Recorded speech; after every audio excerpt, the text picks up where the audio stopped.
No guesswork, no runaround. Just clear communication, quality work, and a good job done right. When it matters most, trust the local pros at RFI Plumbing.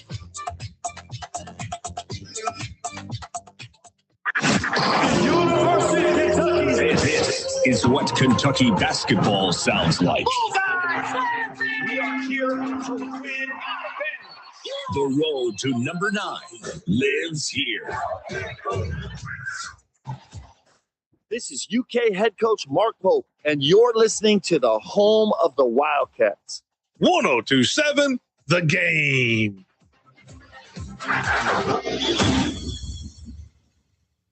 And now, Western Kentucky weather on 1027 The Game.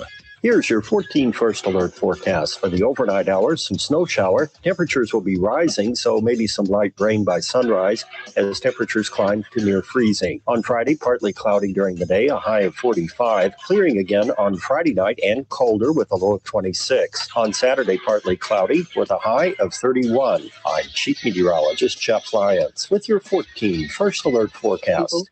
From the Floor Concept Studios. Legally, we're WLME 102.7 FM, Lewisport, but you can just call us The Game.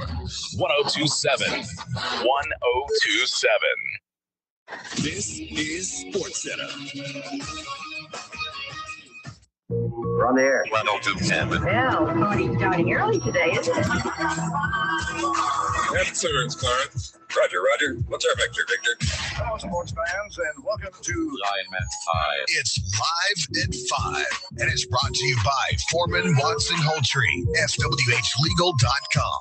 And now, your host for Live at 5, Stephen A. Turner. What's up and welcome to Live at 5, brought to you by Foreman Watson Holtree.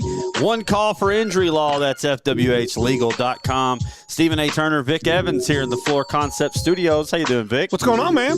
Man, I was trying to get these. I didn't write this into the first segment today, but we got to talk about it. Chad Morris reached out to me on Twitter a little bit ago and said, "Hey, man, where would Owensboro have been if this proposal had gone through?" And we'll talk about the proposal. A lot of people out there may not know what we're talking about, but where they're using RPI in round 2 of the football playoffs instead of cross district in round 2. So I was looking to I got Owensboro's done. I didn't get to Owensboro Catholic, but we'll talk about that in just a second. Download that Owensboro radio app. You can listen anywhere in the world. You can text us throughout the show. We are having a Van Atten's Pitmaster barbecue sauce LA5 today. So text in your LA5 question, 270-903-0389. And we're streaming out there on social media. I am wearing my Notre Dame shirt to represent the number 1 team in the transfer portal. Well, yeah, it depends on what ranking you look at now. Oh, they're number 1 in my heart. Right, but the difference is Notre Dame took 8 transfer portal guys. Teams are ranked ahead of them. I think LSU on some rankings is number 1. They took 29 guys. Kentucky is in Kiffin coming in. Kentucky's in the top 10. I think they have 26 guys. But Stein's done well, yeah. There was no team. I was looking through like the top 50, and Notre Dame was the only one I saw below 10. They took 8, and they got 8 good ones though. Yeah, no, man, big time. Yes. Notre Dame. And they got areas of weakness for them. They got 2 really good quarters. You know, you had your 2 starting cornerbacks coming back, so you got to probably move Christian Gray, who's probably the weaker of the 2 started, because you got Leonard Moore on the outside. He's the best corner in the country. Now you'll be able to get the kid from Colorado on the other side, move Gray inside. You've also got 3 defensive linemen. You got, cat from Alabama, he was a 5-star. He was committed to Notre Dame for like a year and a half, and then switched at the last moment to Alabama. The defensive tackle from Pitt, the huge defensive tackle from Oregon, and then 2 receivers from Ohio State. And then the best pickup is you got the best kicker in the country, because we couldn't even kick a field goal, more or less an extra point. They also kept they thought that their D lineman was going in the draft. He was projected to be a day 2 pick, and he pulled his name out of the draft. And then not only that, you also had one that was in the portal who pulled his name back out. They're going to be loaded. I know defensively. the Live at 5 audience is appreciating the Notre Dame love fest. That's right. The show. They're going to open the season as the number 1 team in the country. I mean, well, they don't play anybody next year. And then this is one year where you can – and last year wasn't great either because they didn't win the games they should have. But next year is going to be, like, schedule-wise. Well, you got Miami, but then USC took themselves off the schedule because they're scared of them. Hold on. They did add BYU when USC dropped off the schedule. It was a top 10 team. I mean, BYU and Miami, that's about it, So it should be a good year for the Irish. If they don't win those two games, they don't belong in the – I'm going to say it right now. We're already talking about it. The one thing that is against their schedule, if you look at it, just 3 true road games all year long because they've got a couple that are being playing at neutral sites. Yeah, and that's what Notre Dame does. I think they upset Marcus Freeman. He's just hitting this portal hard, man. I love what they've done. I love him calling out the local media about their headlines on the whole deal with his, where he was arrested. Well, he wasn't arrested. This guy wasn't arrested. The guy tried to file charges against him. Yeah, there's video of it out there. Yeah, and his hands never come out of his pockets. No. Like how did you get a two-handed shove to the chest? But I just love the fact of him calling out the South Bend Tribune. South Bend Tribune came after him harder than the NFL did. Right. They came after him pretty hard. But we'll put that Notre Dame conversation to bed. The transfer portal has been active for the Cats as well. I feel like Stein's done a great job. Done a really good job. And they got a couple really good, I like what they've done at the quarterback spot. You got to love what they've done at the offensive line They spot. reinstituted the big blue wall. Now, I'm going to say this. The portal's always the same thing is you just never know because people told you that Mark Pope killed it in the portal and look at UK. Yeah, but I love anytime you can go out and get the starters from big time SEC schools to come in and play at your offensive line will be huge. Yeah, I think the offense will be electric. I think Mincy's going to have a big year for them. Yeah, Stein's put together a group, man. They're going to be – you talk about night and day as far as excitement goes. Offensively. Now, defense, I don't know what that's going to look like, but it doesn't matter. I'd much rather win a game 42-39 than I would in college 16-12, which we were trying to win games. Yeah. I didn't mean to go down that rabbit hole. If you listen to the show this week, that's what we've done. It's tangent week. Yes. I mean, it's like yesterday you went off on Nebraska. I mean, it was a bunch of it. Basically, you were saying that we ought to trade Nebraska for Canada, or maybe we just straight up trade. We give Nebraska, we take Greenland. That would probably work. I'll take it. But the funny thing is, I never listened back to Live at 5 ever. But Chris has got me on this. Pardon my take kick. He's like, you got to start listening to Pardon My Take because he's always referencing it and it goes right over my head. So I have started listening to Pardon My Take, and when Pardon My Take went off on my Spotify player, it just popped up Live at 5 next. Mm-hmm. It was yesterday's Live at 5. So I'm listening. I'm kind of giggling at some of the stuff we were saying, and I got busy at work. And then next thing you know, I hear me in the background just hammering Nebraska. It's rightfully so. It's Nebraska. I was like, this will make a good clip to put on social media. But no, it was it's a tangent week. So I wanted to get back on track. What we're going to do is talk about, you got a little Kentucky thing, so we won't touch on it much in the first segment. I mean, Malachi Moreno with the Christian Leitner yesterday. I mean, and Kentucky, that kind of goes both ways for Kentucky. I will say this. I guess to say that. Yeah, and if you look at, there's a couple angles. The pass by Colin Chandler. It was better than the catch and shoot. I will say the pass by Colin Chandler would put like Brock Purdy to anybody in the NFL. I mean, you're talking about, you see those layered passes in the NFL where it's over the linebacker and he's jumping, it just misses fingers and it's in front of the safety. That was the full court pass. Like, that's true. Like, for the receiver to have the concentration to make the catch is one thing. Then you got to turn your body and shoot accurately, and he knocked it down. It's funny, if you go back and listen yesterday, that's one thing I noticed that I was like, I think Moreno is going to be one of the keys that if they turn it around. And I'm not saying they've turned it around. No, you want me to tell you the key is? But he was big yesterday. The key is, period. Diabate doesn't see more than 3 or 4 minutes. Garrison, he'd never see the floor for me. The key for Kentucky to turn this around is you go with the 3 guards, and then Moreno at the center, and then you play Yelly, and you play Cam Williams at the 4. Yeah. And then everybody else, you get some minutes here and there to give guys breaks. Now, if Pope will do that, this team has a shot not only to get to the tournament, but can be very good. The problem is the best team, and then not only that, they can play more like Pope wants to play. I'll be interested to see, if they can turn it around. Now, LSU's not good. No, they're not. They're not good, and they were down 18. So, yes, I'm going to pump that shot the brakes. probably, Marino probably got their coach fired because that was going to be their shot to make the tournament down the line. Yeah. I will say this. It's okay to celebrate it because it was an incredible play. Oh, yeah. Incredible play. And the second half they put together the run, and they didn't really get that. They got some interesting calls late. Well, I will say this. But they also, I think, going with the 3-guard offense and Yeli at the 4 and benching Diabate. And listen, I don't care what you're paying him. Diabate and Brandon Garrison don't need to see the floor more than a combined together 6 minutes. Yeah, no, I don't disagree. And if Pope can get this thing turned around, man, we're going to owe him an apology, because I was on the defending Pope train for a long time, and then these odd post-game press conferences and these odd comments that he makes and everything kind of turned me off to it a little bit. But I have to say, man, he's dealing with a lot. I mean, there's a lot of moving parts there. So if he can get it turned around, hey, more power to you. I mean, nothing's going to change right now, so you better support him. I mean, you ain't got no other choice. And I will say, talk about listening back. Go back and listen to the call of Tom Leach and Goose Givens. It's gold. Tom. Yeah, well, it's gold. And Tom almost lost it where he couldn't get it out, and Givens was like, "It's good." I mean, Goose is settled in. Oh, when he first started, I was like, I could do a better job than Goose. I mean, come on. His first 4 games were they were rough. Awful. But he is a tremendous color guy. He is, and he lets his passion come out. Yeah. That's what I love about it. Yeah. He's kind of like whenever you I'm and I calling doing Wesleyan games, 100%. You don't really worry about the X's and O's and the ins and outs of the game. You're watching it as a fan, and you're just commenting on what you see, and that's Goose. Man. I was listening last night because I was racing F1 while I was listening to the game last night.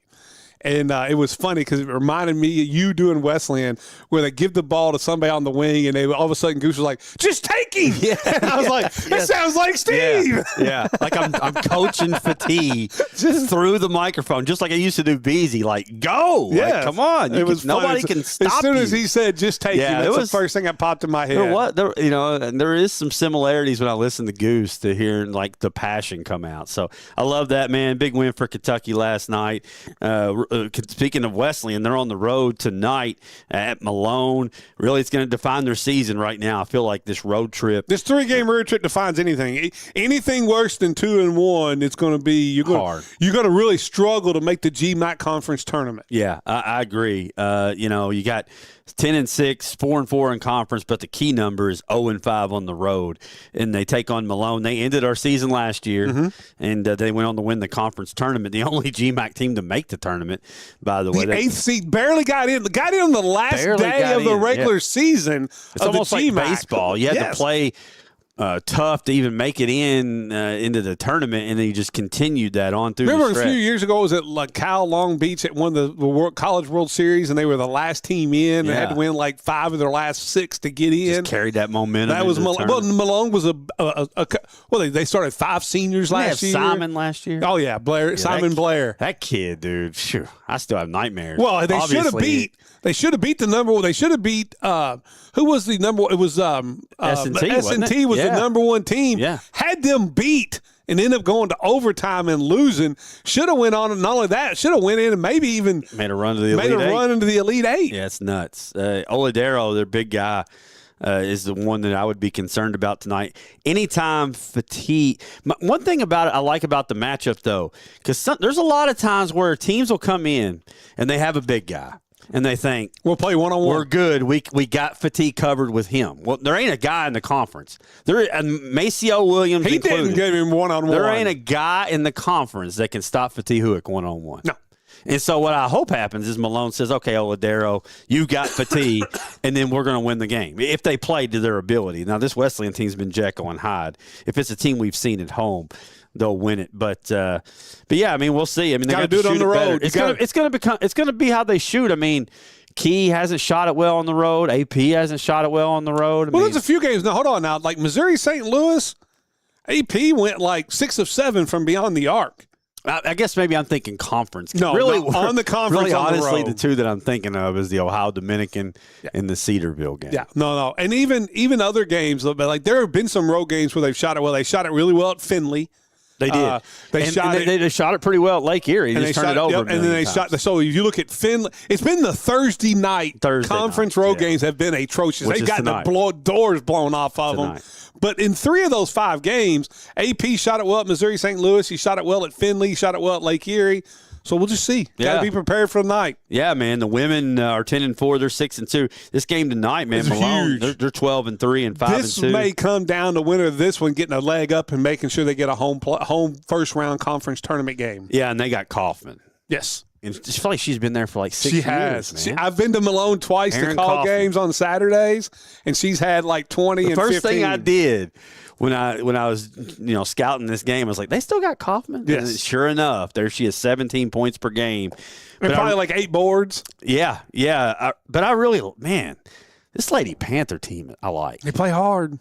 They're fun to watch. Like if you're planning on coming to a Wesleyan game on a Saturday, get out there and just check a half of the women out. I think you'd really enjoy the product. I'll give you a stat to when the game's over you can look at, because you can look at this Wesleyan team. If they're anywhere above 30% from the 3-point line, they win tonight. Yeah. If they're below 30%, 31%, when they shoot 31 to 40% as a team 3-point line, they're unbeatable. Yeah. Now, but there are games they go out. They've had games where you look at their losses, they've shot somewhere between 8 and 22%. Yeah, because they are. I mean, they're. I wouldn't say they have a complete knockdown 3-point shooter. Not really. Brewer can shoot them though. Right, and Neal, but they also can be very like Brewer could have a game. The whole team can have a game where they go 5-7 one game and then 0-7 the next. There's not somebody like a complete Logan McIntyre where he doesn't have those 0-7 games. But the thing that about this team, I think that makes them a little different than the teams they've had recently, where that's been the case, is they can do it in transition. They can. Like they will shut you down defensively. And in years past, a team with the post player like Kaufman will just eat you alive. They're post defense. Neal and Sisk. I think Sisk is a big player tonight. They switch as good as any team I've ever seen defensively. Well, I'm talking men's, women, anywhere. Yep. Like the way they switch, and I think it's because all 5 girls on the floor can guard any position. Yep, and they do a really good job, too, and we saw this in the game against Northwood, is some teams in the past with them, because they've always switched everything. They'll have you switch and switch until they get a big on a guard, and then they eat it up. This team is really good about you make a switch, and then the moment they try to do something like that, getting a switch back with somebody off, like another guard, whoever's got the post person, making sure they switch with a Sisk or a Neal. To me, it's very important for Sis to play well tonight. Not anything she does, just defensively against Kaufman, because I think she can play Kaufman. I think they're playing now. I think the time zone. Yes, because the men tip off at 6:30. Yeah, check that out. I will. On the Green River Area Federal Credit Union text line, voice of the Dude What podcast, Brian Sumner, says that UK is going to turn this season around. And they're going to be a Sweet 16 team. If he'll stay with that lineup, they have a shot of doing that. But I don't know if Pope will. I'm on board with it. I think all Big Blue Nation would certainly love that. Everybody wants Mark. Mark Pope's one of us, man. We want him to have success. Harbaugh to the Giants. I know you've got a little bit of that tidbit in the Van Atten's Pitmaster barbecue sauce LA5, so I'm going to pause that. We will discuss that here in a little bit. Did want to touch on what we opened with, though, with this proposal that may change the way high school football playoffs are done. Yes, they're sending out basically a survey to all the schools. I think it'll be this year? I think it'll be coming up. Is the proposal coming up for this year? Yeah, here, at the half, 33-26 Wesleyan. Okay, there you go. Defense travels, 26 points. You've limited Malone to 26.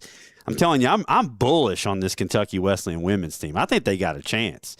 This is a rebuilding year. How about they forced 10 turnovers? Of course they did. And hey, Wesleyan's at 31.3% shooting. They've held Malone to 37.9. Sounds like a formula. There you go. Formula for success. The men need to duplicate. So anyway, here that success. So right now the way it works is it's cross district in rounds 1 and 2. Right. And then in rounds 3, you go east-west and it goes by RPI. Right. You only have 4 teams left, east-west on each side. Yep.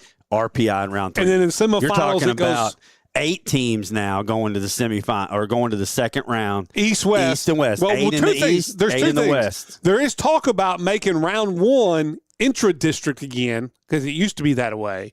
So that part of the survey is, I don't like do you that. want round 1 to be intra-district so your 1 will play your 4 or still have played cross-district? No, why would you do that? Like, To me, just eliminate the first round if you're going to do that. What 4 seed in the same district is going to be the 1 seed in their same district they've already played? Well, they don't. The 4 seed never wins games. They're all running clock. Yeah, for the most part, but you'd have even less chance if you didn't cross. But okay, so anyway, but then in round 2, instead of also going cross district, you would have the 8 teams that are left in the West, the 8 teams that are in the East, and they would be 1 through 8 RPI. So 1 would play 8, 2 would play 7, 3 would play 6, 4 and 5 would play in the middle. So I got you right here. Okay.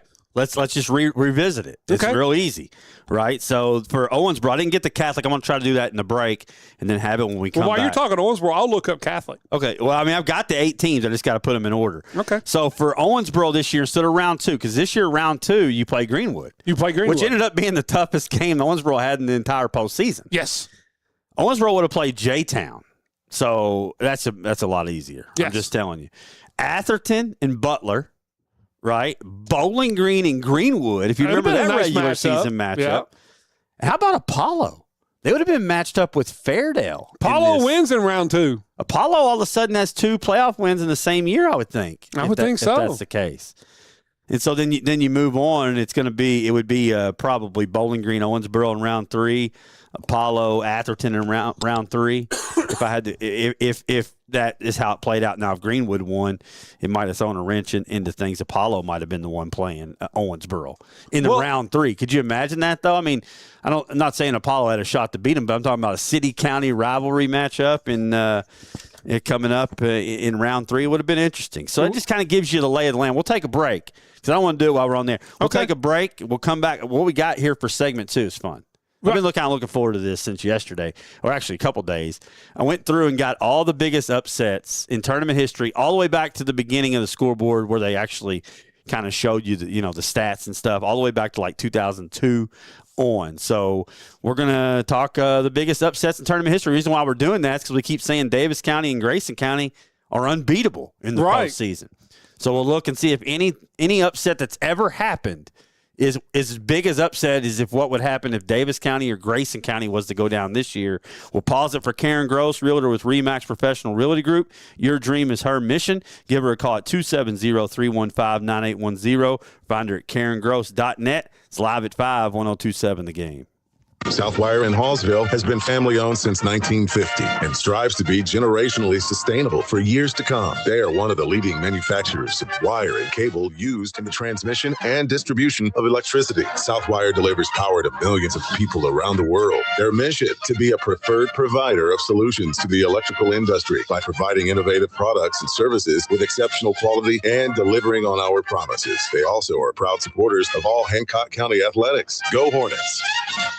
It's game on every weekday from 5 to 8 in the morning with Unsportsmanlike. Brought to you by Floor Concepts. Catch Evan, Canty, and Michelle breaking down the biggest stories, the boldest takes, and the realest reactions only on 1027 The Game. Your home for ESPN Radio. Unsportsmanlike delivers the passion resulting every true from commercial trucking collisions. By Floor Concepts. Aggressive legal representation is critical to obtain compensation.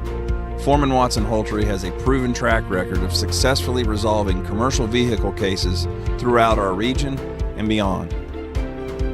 Foreman Watson Holtry, dedicated to you, committed to justice. FWHlegal.com.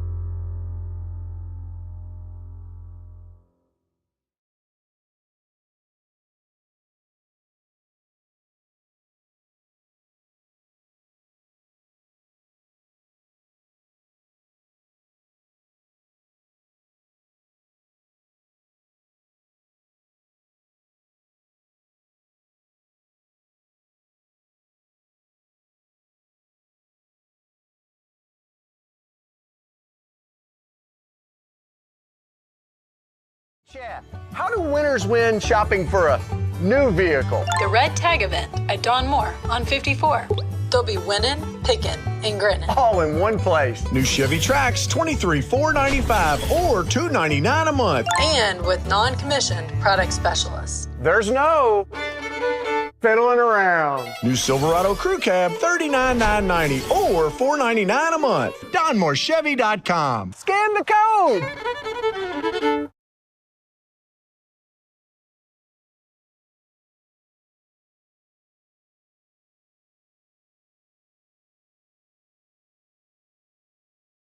your future, your credit union. Member NCUA, equal housing lender. At River Valley Behavioral Health, we know recovery looks different for everyone. That's why we created The Gathering Point, a free walk-in recovery support center open daily from 8 a.m. to 8 p.m. It's a safe, welcoming space where you can connect with peer support, access resources, or just take a break in a judgment-free environment. No referral or appointment needed. Just walk in. To learn more, visit rvbh.com.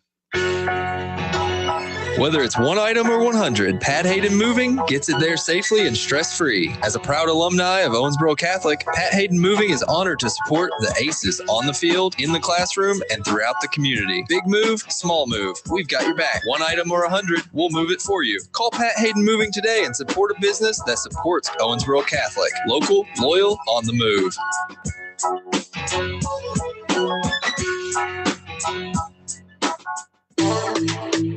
When something goes wrong with your plumbing, it never happens at a good time. It happens fast, and it needs fixed fast. Call RFI Plumbing.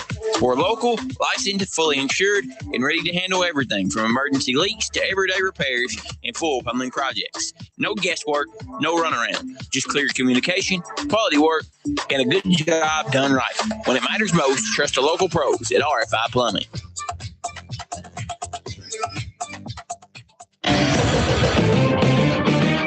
Let's get back to Live at 5 with Steve and Coach on 1027 The Game. Live at 5 brought to you by Foreman Watson Holtry, FWHlegal.com. Stephen A. Turner, Vic Evans here. And before we went to break, we did the 5A rundown if it was to be RPI based in the second round. Kind of changed 5A a little lot. Bit. Yeah. I mean, really, yeah. really for Apollo, I think it did.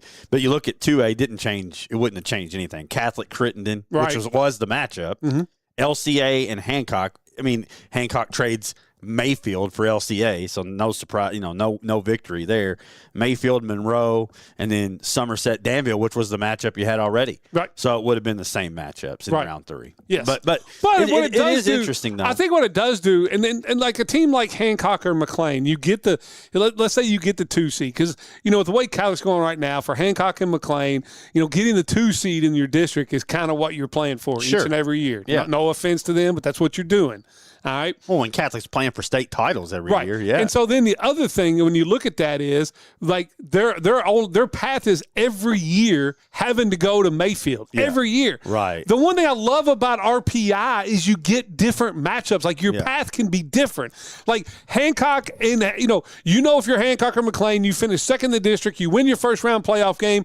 No matter what, you're going to Mayfield. Right. All right. And what would be different is now if I'm the 4, like let's say I have a good year with RPI and I'm now the 4, instead of going there, I'm playing Danville, or maybe I'm hosting Danville in the second round.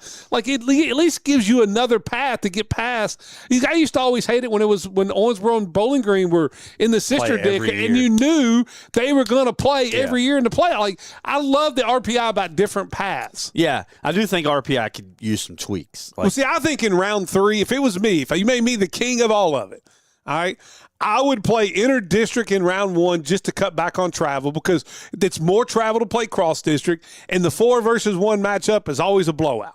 And not many great 2-3 ones very often either. Not often. So that's how I would do it.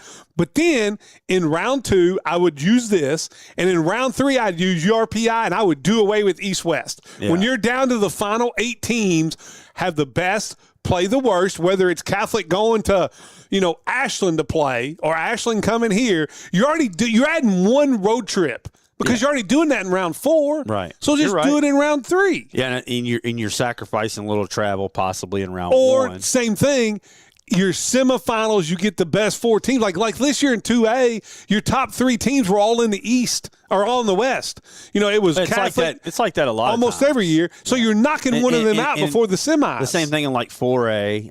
It's all in the East. On one side. But either way, I didn't want to get down too far of a rabbit hole with that. That's definitely going to be a topic that we'll keep our eye on moving forward. Before we move on, the Green River Area Federal Credit Union text line, Jeff Johnson sent a picture in of Moreno catching the basketball. It's an unbelievable catch. I mean, we talked about Chandler's throw, and it was, don't get me wrong, like it was an incredible toss. But Moreno, to be able to catch that basketball, high point it over their defender, turn and shoot. I mean, even Sumner said on the text line, he said, Leitner put a dribble down when he did the shimmy shake. Moreno catches it. I mean, high points this thing, comes down and collects himself to drain it. What an incredible play. If you go back and listen, and I know, we have the UK affiliate here. We also have the KSR postgame. His mom was the first caller on the KSR postgame, and it was tremendous. She was the last caller last game because they had this big question about, is it Marino or Moreno? I thought it was Moreno. It is Moreno. Okay. It's actually, you got to roll your R's. It's actually the way you should pronounce it is Moreno. Oh, well, you don't want us doing that. Yeah. So anyway, but it was great. It was a great phone call, but it was a great play. Yeah. Great play. And when I saw him play against Butler last year, and Chris hangs me out to dry on this every time, they played Butler County on a random January Saturday or something last year. Remember? Yeah, we were down there calling it. Yeah. And I said, I don't know that the kid could make an impact at Kentucky. Offensively, I thought he could defensively. At Kentucky immediately. Right. I said, I don't know that cat I saw there could. The problem with Riley's take on what I've said was, after I saw him in the Sweet 16, I said, he can play at Kentucky. Like, it's impossible to judge a high school kid on a random January regular season game. And I was just taking a very small sample size.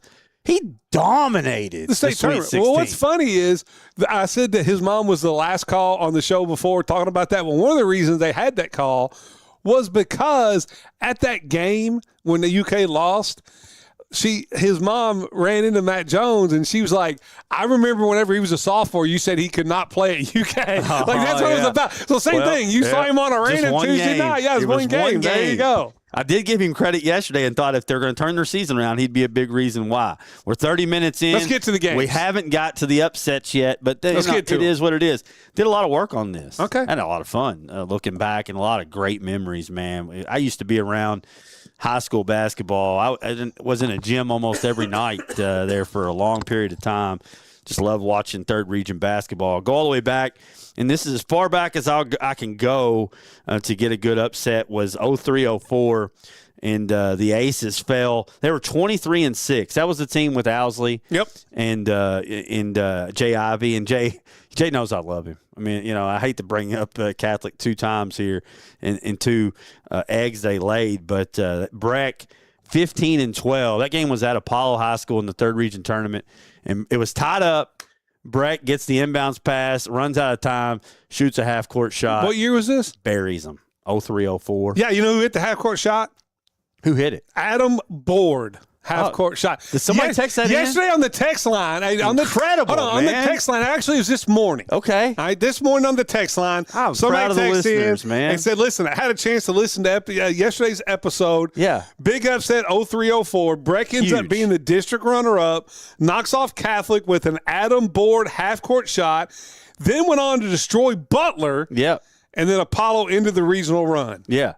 Man, that's incredible. I love it, man. We asked you to text in yesterday. Sometimes I don't know if anybody's listening, so it's good to know there are a few people listening. It was Richard Ratajkowski who was listening and said he played with those guys. So there you go. Yeah, I'll never forget that. I was at the game. I'm an Apollo guy.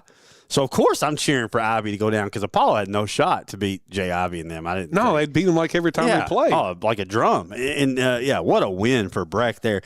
And we're going to talk about the biggest one. We'll rank them in the Van Atten's LA5 in a little bit. The very next year, Catholic was 25-4. And again, I'm not picking on you, Jay. I promise. but you're 23-6, 25-4, and then you come across an Ohio County team that they were only 13-14. Yes, and they beat them. Was that in the semis? That was in the semis at Hancock County. That's 06. Mm-hmm. So this is the Apollo team. They're celebrating. So just wrap your mind around this, if you will, right? You watch what we're doing right now.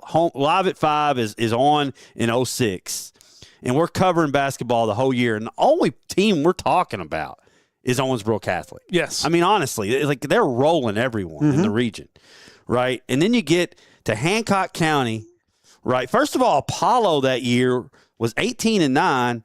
They had to go to overtime with Owensboro in the 9th District opener. Yes. And beat them on a tip-in at the buzzer, 54-52, to even advance to Hancock County, right? So then, and they get destroyed by Catholic in the district championship. So as an Apollo fan, you're just happy to be in the regional tournament. Well, then Apollo goes up there and they beat Muhlenberg North. Wasn't that on like a side shot banked in? No, that was a different. Okay.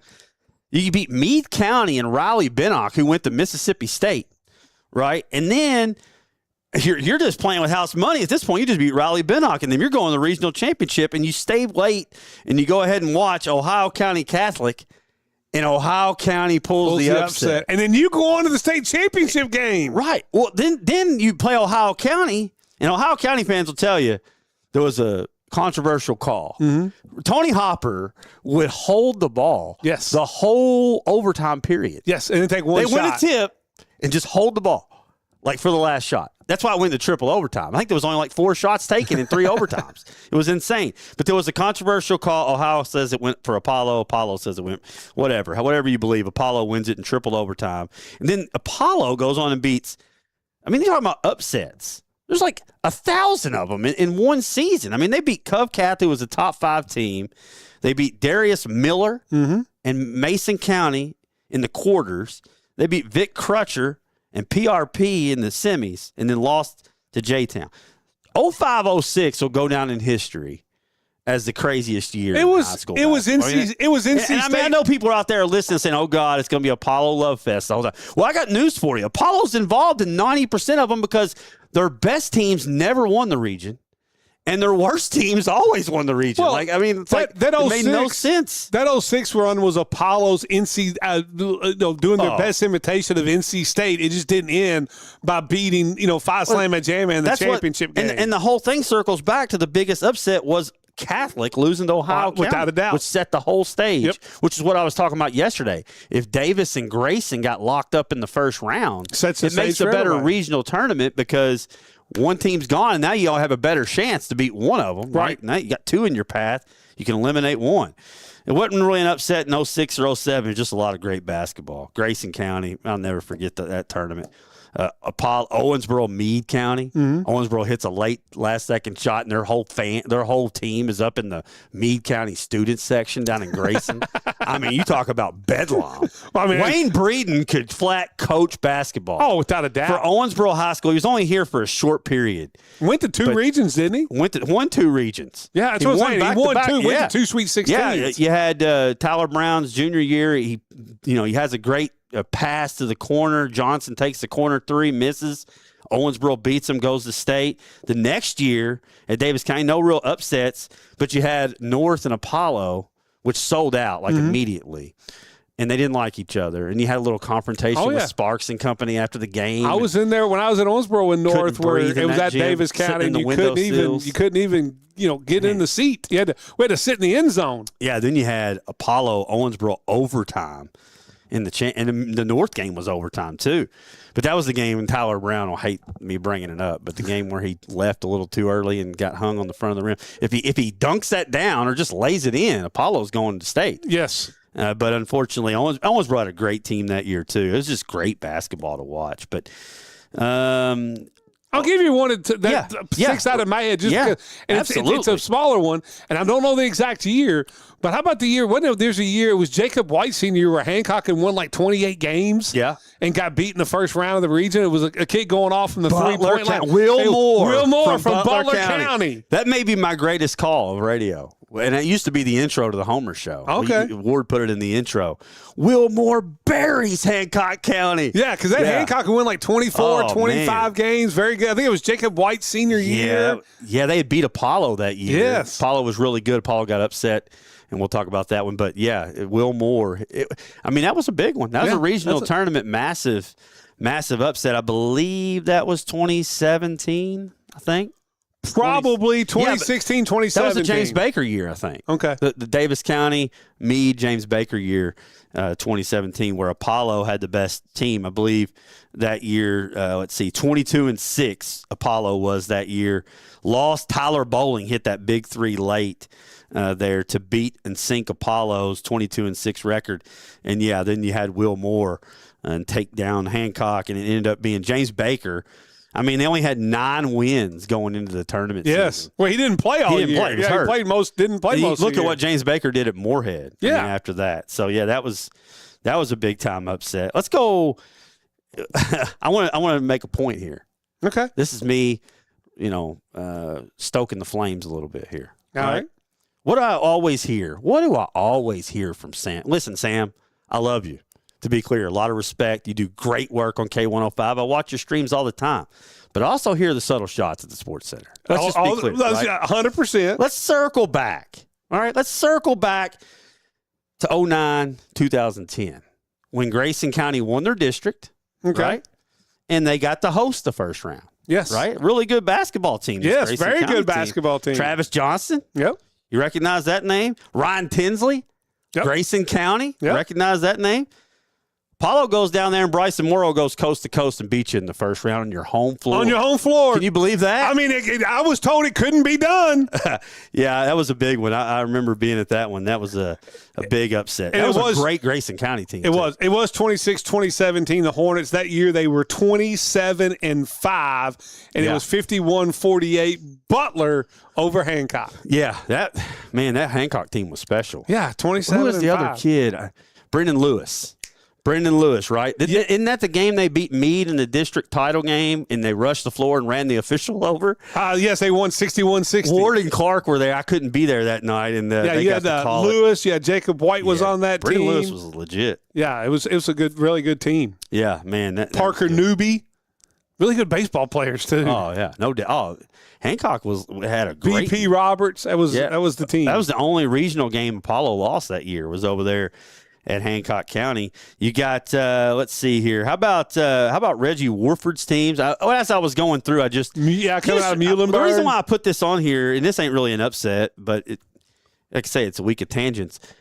When Muhlenberg County consolidated north and south, I don't know if you remember. Oh, people thought they would run the region. Yeah, I mean, everybody around town was like, "Man, it's over. Yeah. Muhlenberg's going to win it every year." Yeah, it's just crazy, and they did it first. When they first consolidated, Reggie Warford had them rolling. Yeah, they were always wanting to get him out of there in Muhlenberg County. He was always on the hot seat. Well, and Reggie, bless him. I know he's passed now, and he did a tremendous job. But yeah, I mean, he wasn't Sparks. Sparks was he had such great success at North, right? And that had nothing to do with Reggie. He was a great coach too. I mean, he was always in the regional title game. I couldn't believe it. I'm like, why are these Muhlenberg County people wanting to run him out of here? Like, he's coal country, baby. Has success, but those were some great teams. I mean, Tiger Warford and those guys, man, that was always a lot of fun to watch. How about How about Logan Bauman? Oh yeah, Ohio County. Yes, right. Went on and had success at Louisville and such. 29-2. Mm-hmm.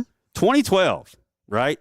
Steve Sargent and company at Apollo rolls in the first round of the third region tournament at 14-14. Ohio County is 29-2, and Apollo beats them in the first round with Hunter Shelton, Sam Sargent, Bivens. Hunter Bivens was on that team. Coach Briggins, we were talking about games a few weeks. This is probably 30 shows ago, all right? On Beyond the Bench, they do the Canty Dairy Queen list. Right, okay. And it was talking about games that will not leave your mind, like the games that you've lost that you cannot get over. Is that it? That was number one for Coach Briggins. You're 29-2. And that dominated the region. And again, Apollo, 14-14, and they go on and win the region that year. Like, that's insane. Yeah. Like, a big time win there for Apollo. Davis County had some big upsets over Apollo in district play multiple times. I mean, I'm going to give you one for district. And you mentioned, go ahead. How about a Catholic a couple of years ago, or just 2 years ago, when you thought it was going to be Butler and Davis County, you get them opposite sides. Oh, yeah. And then Bikeman knocks down the jumper to beat Davis County and win the game, and all of a sudden Davis County, whole bracket up. Davis County draws Butler. Yeah. No, was that Apollo? We were calling that game. Yeah, oh, man. Bikeman just went nuts. Yes, he did. I mean, he went nuts. And what was crazy is the game before that, Catholic was in the district, the elimination game, because Apollo there was no way they were beating Davis County. But it was a great matchup against Owensboro. Yeah, it was. And you had the block charge call that was big, and then you foul also trouble, wasn't it? Well, no, it was No, there was not much foul trouble. There was a little bit. Like the big man got in foul trouble. No, you're right. The big man got in foul trouble because twice Catholic set up while he was running down the floor with his head down and got ran over and charged. Yeah. But then you had the timeout, no timeout when the ball was loose on the floor. Owensboro had it and rolled over. It ended up being a jump ball. Catholic gets it back. Great games. Man, I'm telling you.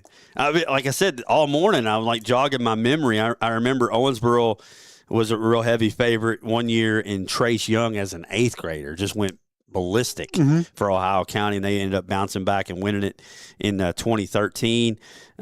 You mentioned it yesterday, the Meade County game that sank Apollo, that robbed us of the matchup, the rematch in 2015, where the Owensboro team went on to win a state title. But man, I got to mention his name because he just went crazy. Calvin Hackert. Yes. Calvin Hackert's a legacy name in Meade, but he went 6 of 8 from beyond the arc. And then your guy, Case Mattingly, he was a great baseball player too, hit 3 3-pointers. And Trace Young, man, no matter Trace, we can laugh about it now. He's on the bench for Kentucky Wesleyan, right? That dude did not stop shooting. Apollo's up 14, and he's just out there shooting NBA threes. I'm like, dude, Trey, stop shooting. There's no shot clock. There's no reason. and it's like when Apollo Creed came to the corner in Rocky, and the trainer was like, stay away from him. And they had a monster lead. Oh, huge lead. Yeah. And then Calvin Hacker just went insane and lost his mind. But, yeah, that was a big one there. You go on to more modern upsets. I mean, there's not been a ton recently. I would go back to 2019, 2020 when Owensboro kind of ran through Catholic in the regular season. And then Jai Webb, you remember, in the championship game, went off. And then Owensboro returned the favor in 23 when Catholic got them in the regular season all year.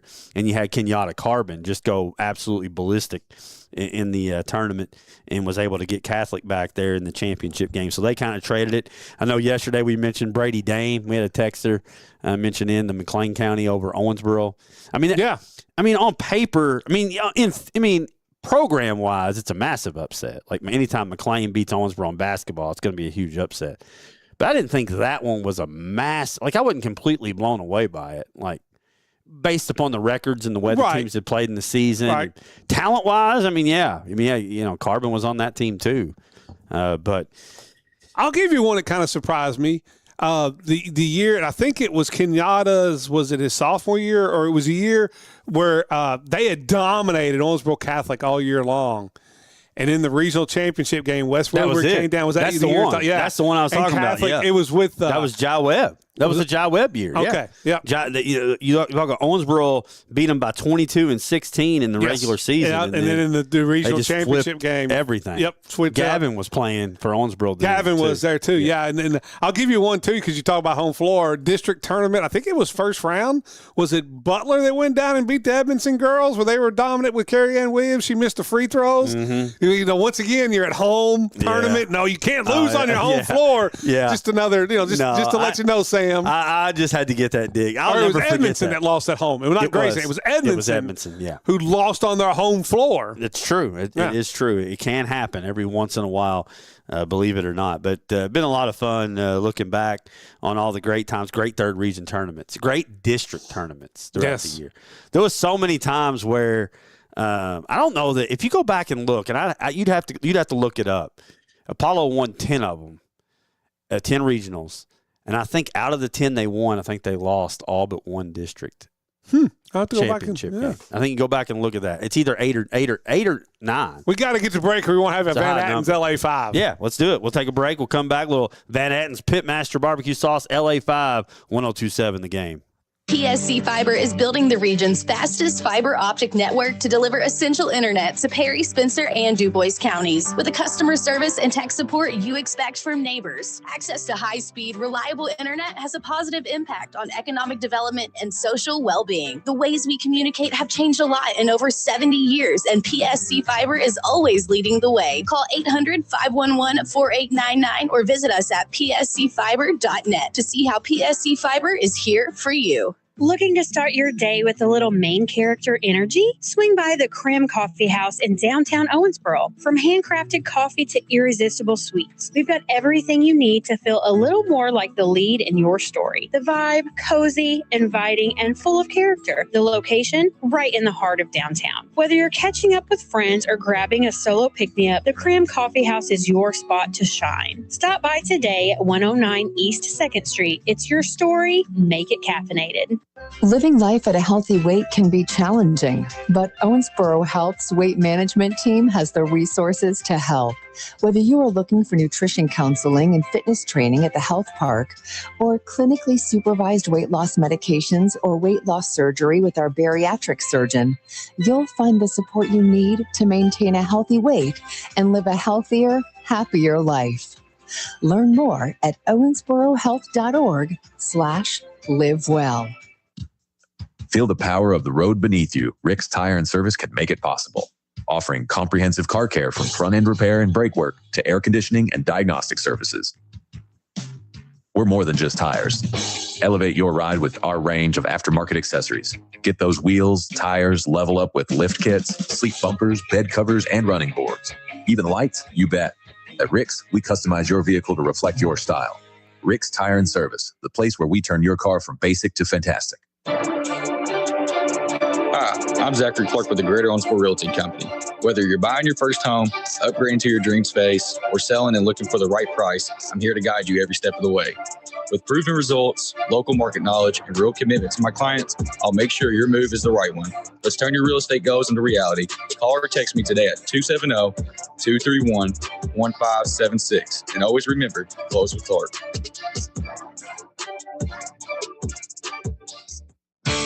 For over 35 years, Owensboro Garage Doors has been serving the tri-state area. We have exciting news. Our state-of-the-art showroom and design center is now open on Saturdays from 9 to noon. That's right. You can now visit us on Saturdays at 708 Breckenridge Street. Our team of experts are committed to providing exceptional designs and service. Owensboro Garage Door offers a wide variety of custom garage door options to ensure your garage door fits your unique needs and style. With the best service, parts, and prices, Owensboro Garage Doors will be your go-to for life. Transform your living space into your dream oasis with Southern Charm Remodeling. We bring Southern elegance to every project with attention to detail and commitment to high-quality results. From kitchen and bathroom remodeling to home additions, painting, outdoor living spaces, concrete, and roofing. Contact us now for a free consultation through Facebook. Call 270-903-0605 or visit SouthernCharmRemodelingKY.com. Southern Charm Remodeling, transforming spaces and inspiring hearts. Respiratory viruses are making children sick across Kentucky. Children even get hospitalized at higher rates. But there's one easy way to protect our families. Get immunized. Pediatricians recommend staying up to date on all routine immunizations like flu, RSV, whooping cough, COVID-19, and measles. Most immunizations and boosters are even free. Call 855-598-2246 to find a provider near you. This message paid for by Kentucky Voices for Health, the Kentucky Broadcasters Association, and this station. Local sports at its finest, live at 5 with Stephen A. Turner and Vic Evans on 102.7 The Game.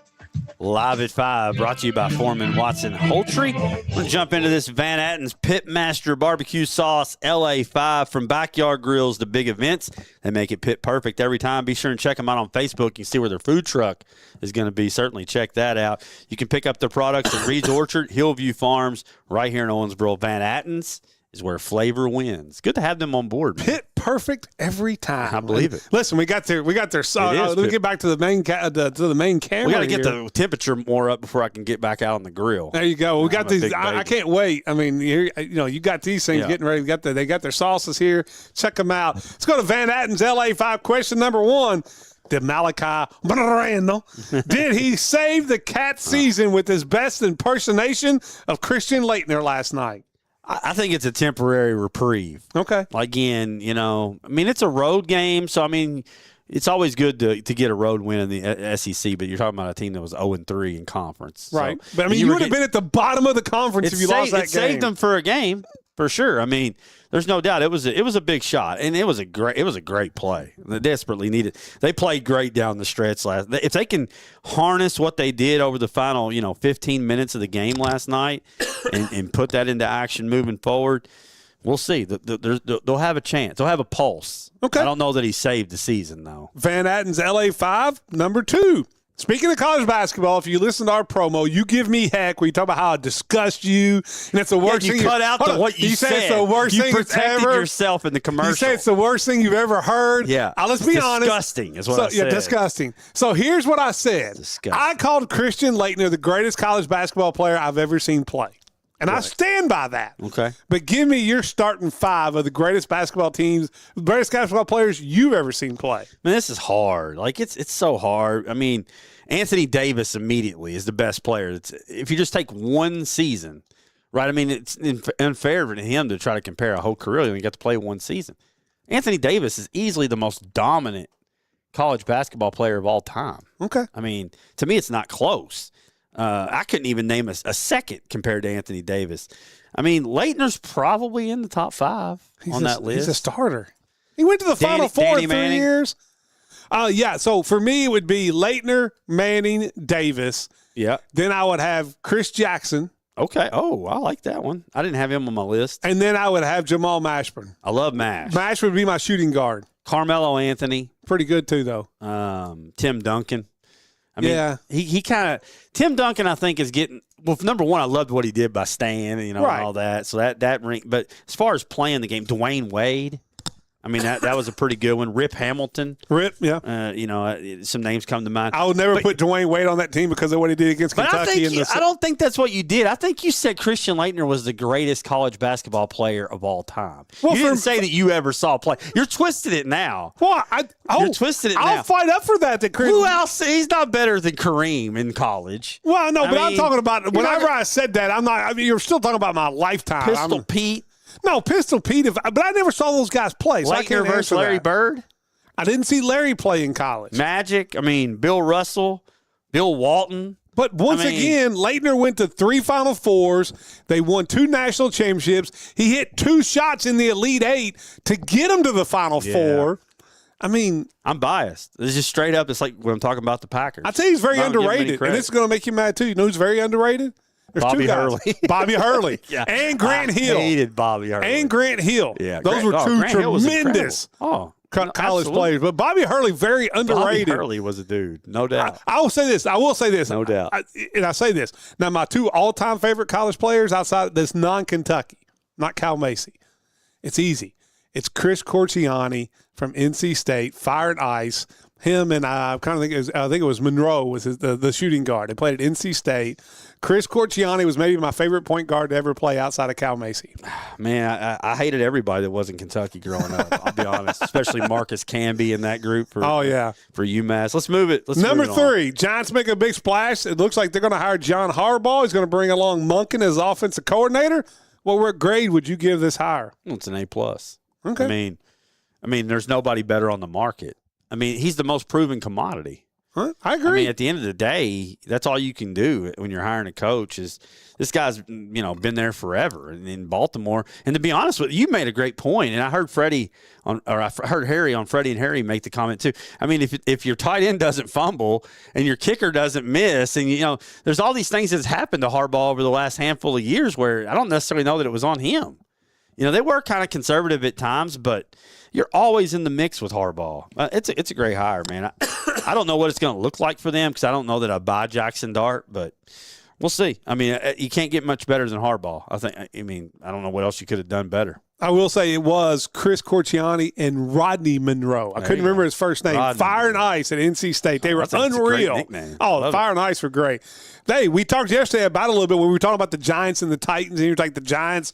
There's a lot of people think they're a playoff team next year with Harbaugh. Yeah. And the Titans be down there. With the job openings, take the Giants out of it now because look, it's closed. Yeah. Rank the job openings from the worst to the best available in your opinion. I think it's pretty easy at the top. Baltimore's the best job. You got star quarterback Lamar Jackson. You can step right in there and win immediately. Pittsburgh's too for me because there's only been 3 coaches there in history. If you're a coach, it's got to be appealing. Yes. You got the backing of your ownership. You know it's a stable organization. They don't get much better than Pittsburgh. But you got no quarterback future. You don't, but you have a little bit of a leash to find one, I think. Okay. And so, I think that's okay. I think you get to handpick your quarterback. I'd go Atlanta 3. I love their pieces. Atlanta? Yes. Yeah. I think Stefanski in Atlanta would be awesome. With Robinson. Would it be? I don't know if Penix is the guy. Would it be Penix or with Stefanski? Because Cousins got a couple more years left that you could win with him. He's getting paid a lot. If Cousins is back there, he's got to be the starter. I think he's much better than Penix right now. I mean, maybe. I don't know. I think Penix was a big reach and a problem. I think Atlanta kind of screwed themselves. If they get Stefanski, it wouldn't surprise me if they don't start Kirk and try to roll with a heavy dose of Robinson. I agree. I mean, and then there's a big gap for me. I mean, I would say Miami, but they don't really have a quarterback either, and the coaching job's a revolving door. I mean, your ownership, it's the opposite of the Steelers. They're telling you, you don't have much of a leash. Titans and Cardinals flip a coin. I mean, they're both right there. The thing about the Titans, though, is you have the quarterback. The Cardinals, you at least got something, and at least he's on a rookie deal. Yeah. The Cardinals, you're hammered with Kyler Murray's salary. Yeah, I agree. Browns and Raiders at the bottom. I mean, the Raiders have been a perennial loser for a decade. I mean, or longer. I mean, I think with the roster and the Browns, Browns coach, the Browns can win. Terrible ownership. They do. And anytime you have terrible ownership, it's really hard to win. All right, real quickly, a little sidebar to this one. Rank your top 3 coaching candidates. Stefanski, easily 1. I agree. Brian Flores, easily 2. I agree. And then there's a gap to everybody else. Probably Grant Udinski. Is a name out of nowhere. Clint Kubiak, who has that. Cliff Kingsbury.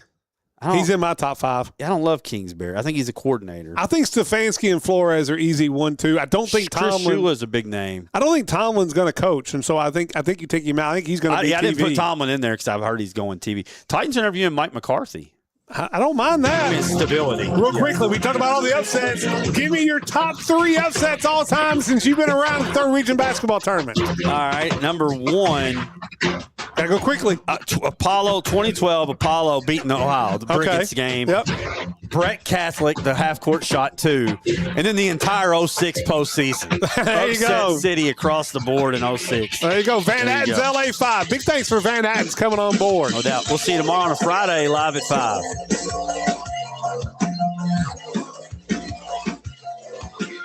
You've been listening to Live at 5 on 102.7 The Game. Special thanks to Foreman Watson Haltree for sponsoring the preceding broadcast. FWHlegal.com. Tune in next time for Live at 5 on 102.7 The Game. How do winners win shopping for a